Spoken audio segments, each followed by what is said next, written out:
everyone. Welcome to the Weekend Extra. Joe here with Jeff. Excited to be wrapping up this series on With or Without. It's been a really fun one in a challenging kind of way. Just really diving into kind of the nitty gritty of who we are, what we might be struggling with, things that we've heard that we believe. It's great. And this weekend, we really dove into this idea of secret sin, which probably for most of us resonates on some level. Yeah. I think some of us might be having some pretty dark, deep stuff that we've been kind of pushing down for a while, but others of us, we might not even be fully aware that what we're dealing with is a secret sin. So it's just great for that challenge. Make sure you check out that message if you haven't already. But Jeff, one thing I thought we could dive into tonight is kind of dive into the practicality of this. One of the very clear steps that you pull out is we need to confess this sin. Yeah. Right? And obviously we need to confess that to God. But I'm pretty sure we need to take it beyond that.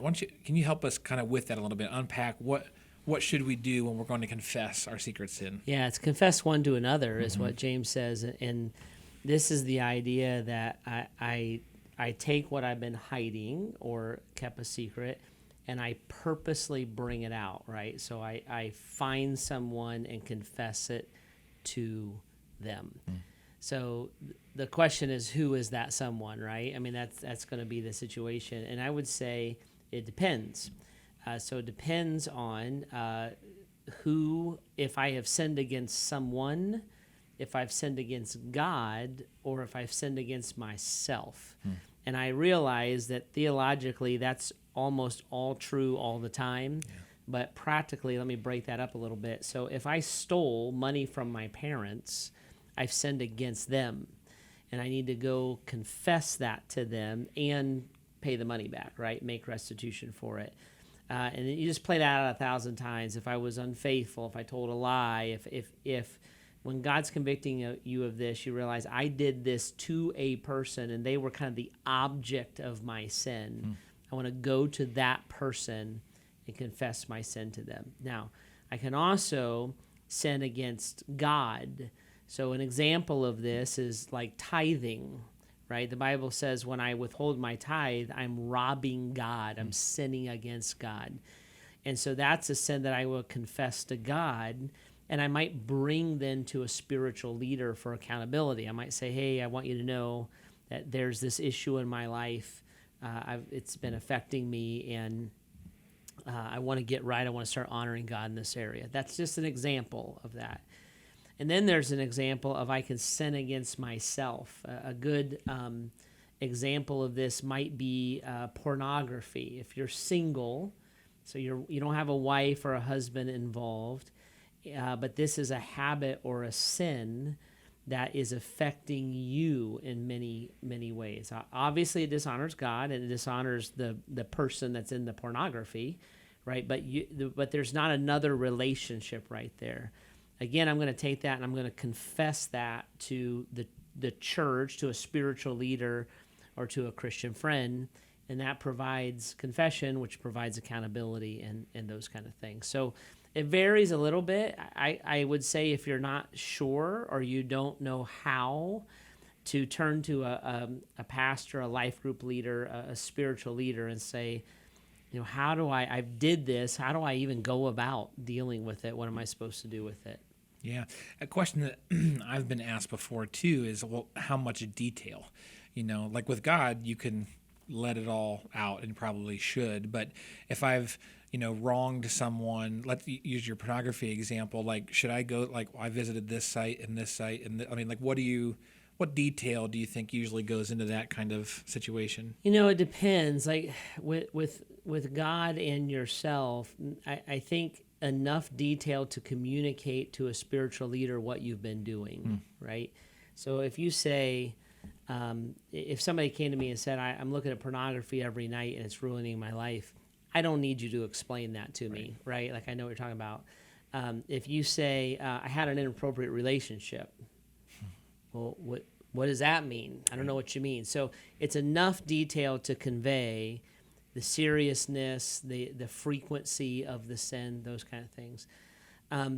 When you get into a sin against a person, different sins have different consequences, and sometimes the consequences are much more severe. So If I stole $5 from my parents and I confess that and pay it back, that consequence is going to kind of come and go, and I just need to tell them what I did.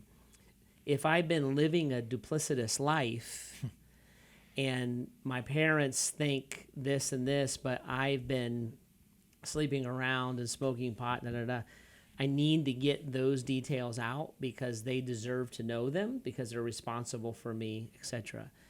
If there's an affair, those details are usually managed. In fact, I would encourage you to manage them through counsel, right? So your spouse would have kind of the right to know what they want to know, but they may not want to know, and it may not be healthy, every little detail, right?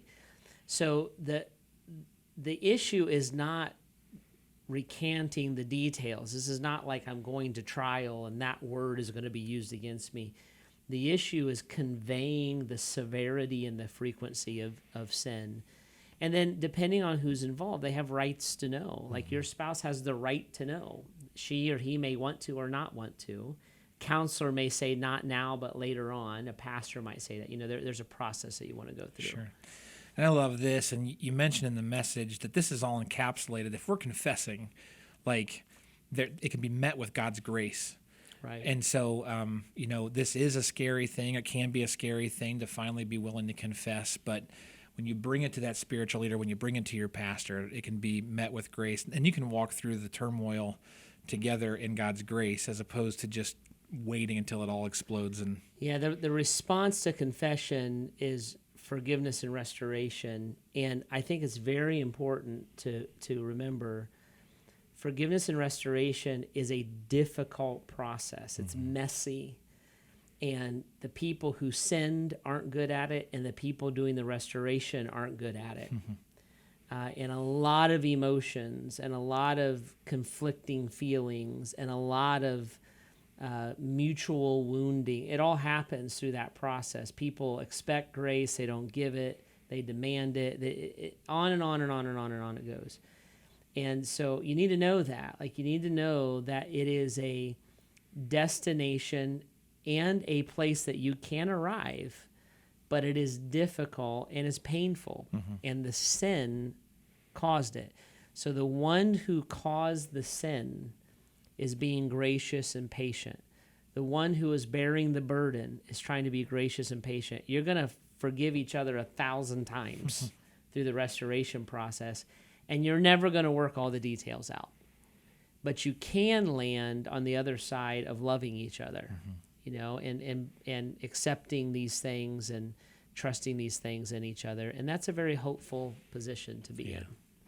It's a really important thing. I mean, this is the crux of what Jesus came to do, was to rescue us and to save us from our sin and bring us to life on the other side. And so if this is something that you're struggling with, this is something to deal with and bring it to the light so that this path of restoration can begin. Thanks for checking in with us for the Weekend Extra. Spend time with prayer and the Lord this week. Confess if you need to. But we'll catch you next week on the Weekend Extra.